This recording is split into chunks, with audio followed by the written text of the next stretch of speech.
What's going on, ladies and gentlemen? DJ Pharaoh back here with your official WWE Royal Rumble 2022 review.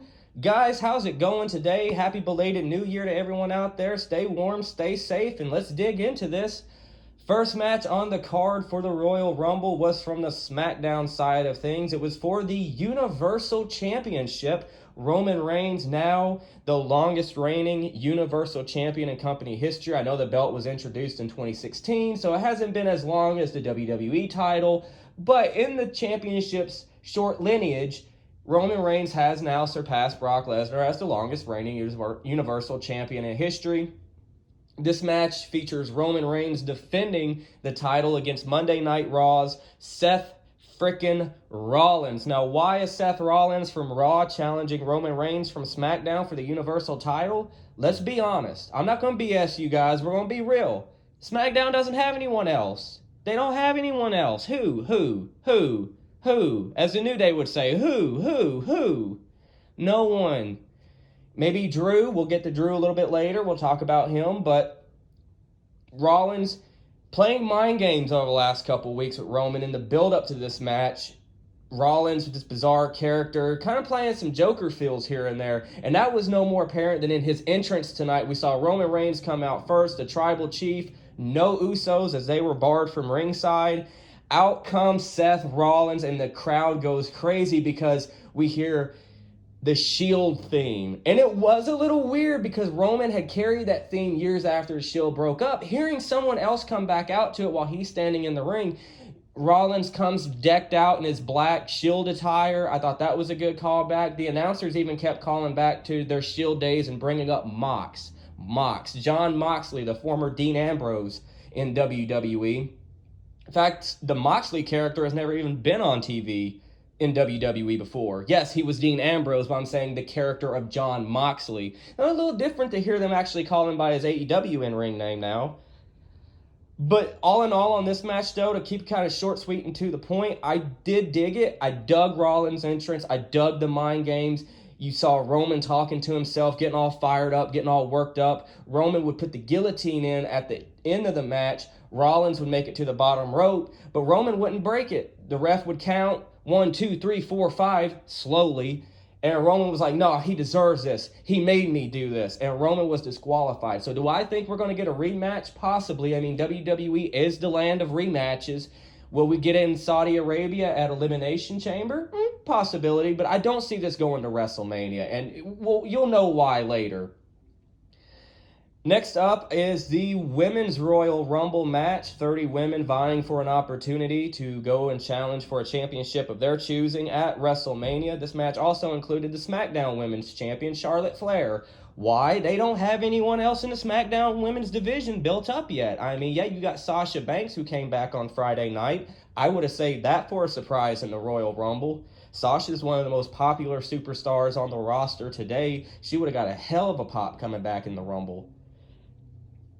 But who won the 2022 Women's Royal Rumble match? Were there surprises? You had a couple callbacks to the Attitude Era. Ivory, dressed up in right to censor gear. We had Lita. Always love Lita.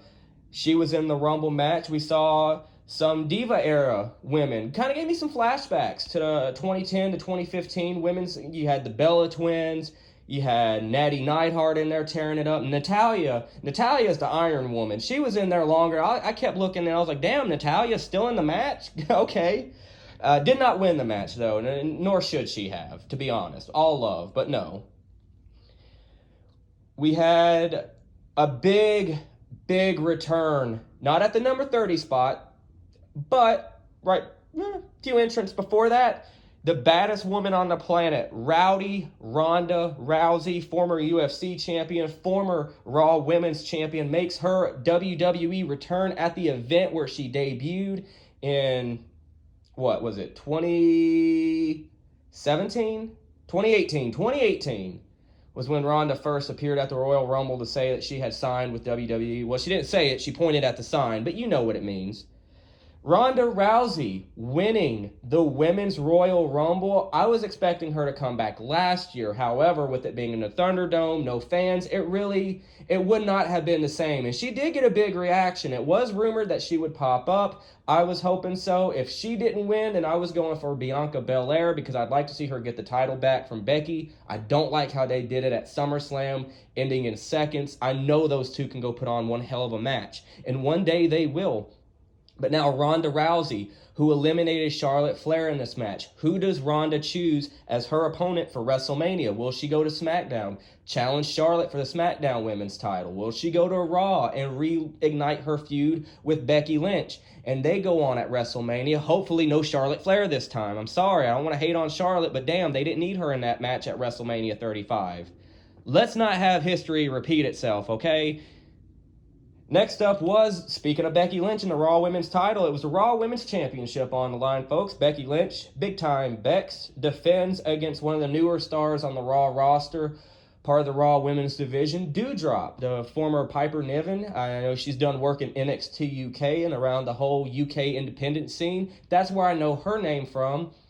Going into this match, guys, you, me, my mother, my father, everybody, we didn't expect Doudrop to win.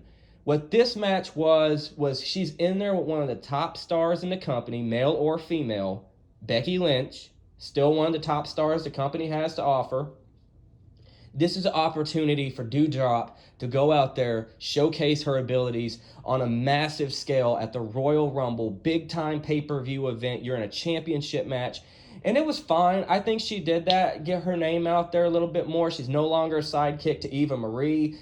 I don't really care for the Doudrop name, but if they're pushing the woman, so to be positive and to be fair, I'm like, okay, cool.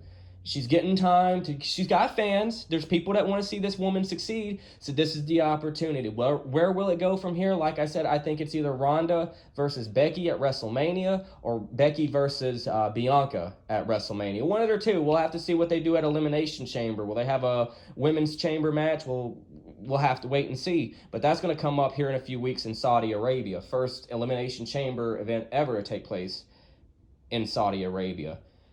Next up was again from Monday Night Raw, and I'm sorry to say, but the Raw portion of the show, I honestly some of the stuff I couldn't care less about because watching Raw is extremely difficult for me. It's 3 hours, it's rematches after rematches, it's DQ finishes and roll-ups. That's it, man. I'm tired of it. That's why I don't watch Raw. That's why I watch the YouTube clips. But you want to hear what I thought about this match. It was Edge and his wife, Beth Phoenix, teaming up against the married couple of The Miz and Maurice. Now, we saw Edge and The Miz go at it at day one. Edge was victorious in that match, and I didn't think Edge and Beth Phoenix were going to lose this, nor should they lose this, and they didn't. They came out on top. Just a mixed tag match. I mean, it just was what it was to me. This was not one of the matches that I was like heavily looking forward to heading into the show. Actually, I think I got the order of these matches wrong. I think the WWE Championship match was next. But anyways, we'll talk about that mixed tag. Mixed tag was what it was. Edge, Beth Phoenix gets to win. Now we move on to the WWE title match between the Beast, Brock Lesnar, the WWE Champion, and the number one contender, Bobby Lashley, who has not had the best build-up in this match. This is a first time ever meeting between these two. Many people, myself included, growing up in the Ruthless Aggression era, really wanted to see Bobby versus Brock. These two have amateur wrestling credentials. They have pro wrestling credentials. They have MMA credentials. These guys are legit badasses. And we saw suplexes. We saw spears. We saw one F5. But the story is, when Roman Reigns ran down and speared Brock Lesnar, Roman Reigns effectively screwing Brock Lesnar out of the WWE Championship, but he did not do it alone. A certain advocate, a certain wise man, Paul Heyman, handed the WWE Championship belt to Roman Reigns. Roman catches Brock up the side of the head with it. In comes Bobby Lashley. 1, 2, 3. Raw has a new WWE champion. And look, I wanted Bobby to win. Bobby's going to be there tomorrow. Bobby's going to be there next week. Yeah, he's getting a little older, but he's still in a superb condition. Bobby Lashley needed to win this match, and I'm so glad that he did. Now we move on to the main event of the evening, ladies and gentlemen. It is the 30-man over the top rope Royal Rumble match. In at number 1, the phenomenal AJ Styles. In at number 2, the Intercontinental Champion Shinsuke Nakamura. Now we know the history that these guys have. They faced at WrestleMania 34. They faced in the Tokyo Dome at Wrestle Kingdom for the New Japan Intercontinental Championship years ago in what was a classic match. I wasn't really big on their WWE program, but we got it revisited for a little bit here in the Rumble. Shinsuke, though, did not last very long in the Rumble match. More points from the men's Rumble, to be honest. We had the Street Profits come out. We had Johnny Knoxville get in there. And yeah, he got a little physical, a little bit, not a lot. They weren't in there throwing suplexes on Johnny, but he got a little bit more physical, and truthfully, I thought he was going to.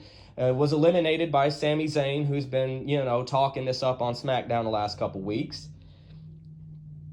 Omos. I was showing my girlfriend Omos. She's like, where do they make these people? I was like, I don't know, but this is one massive mountain of a man.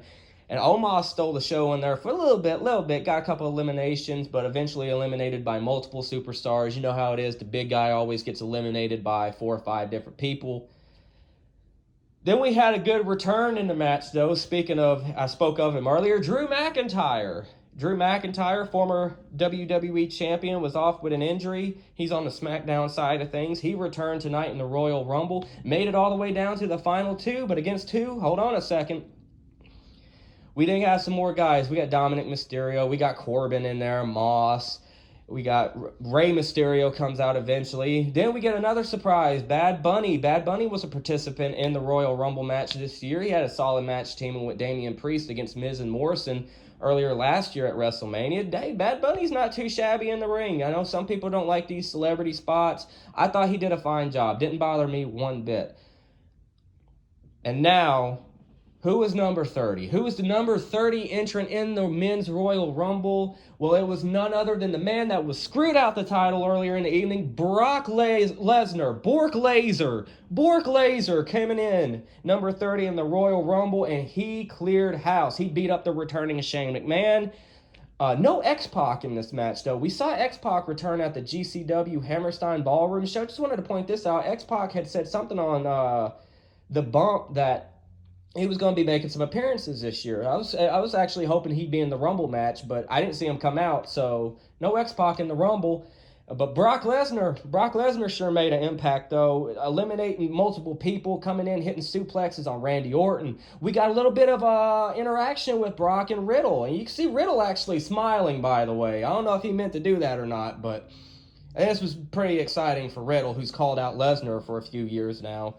But that's it. Brock Lesnar eliminates Drew McIntyre last. It comes full circle from where Drew eliminated Brock 2 years ago in the Rumble, and Drew would go on to win that Rumble. Now Brock gets his win back. Do we see another match between these two in the future? Honestly, I'd be down for it. Not at WrestleMania. Let's go SummerSlam possibly, or later on in the year, maybe Money in the Bank. Who knows? But all in all, guys, so I thought it was a fine Rumble event. I think it was better than last year just because there were fans. Not as many surprises on the men's side of things, though. We knew Knoxville was going to be in the match. We kind of had an idea maybe Brock would be in. But all in all, though, I think it was a solid show. Sound off down in the comment section below. Let me know what you guys thought of the Royal Rumble this year, and you guys have a fantastic rest of your day.